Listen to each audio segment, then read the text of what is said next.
I've been in here about 1969, this country, right? The first time I came to this country, I don't feel like it to stay in this country. And I was the same day, and I said, I have to go back because, I mean, it's going to be, it's no sunny, it's only snow and everything.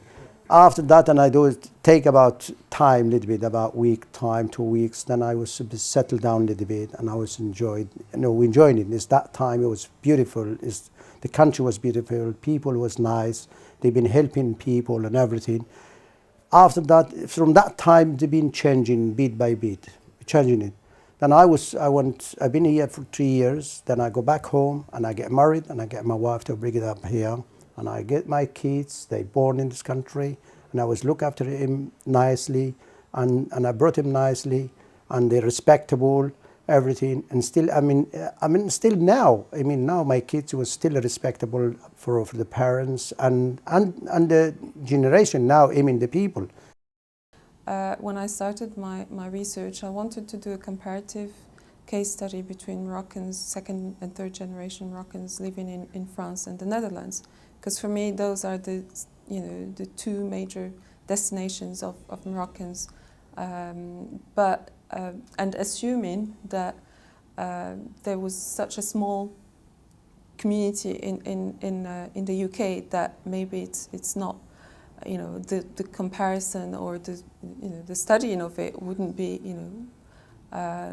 significant. So, but in fact, 2 years after staying in the UK and not discovering this area in London, not being in touch with the Moroccan community, then I discovered this little Morocco, Golden Road, and I realized I've started talking to people, and I realized, oh, actually, there is a large Moroccan community. It was a big shock for me, I have to admit. The first time I walked down Golden Road, I was just taken back. I was like, I can't believe this. I've lived in London for 2 years and I never knew that little Morocco existed. So it was a really pleasant surprise.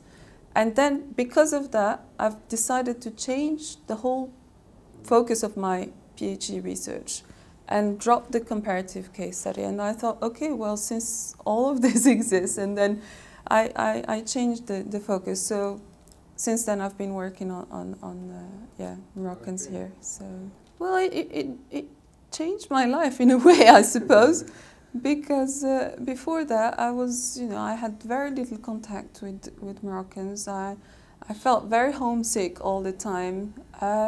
But then, since I started working in this area, I don't feel that homesick as before.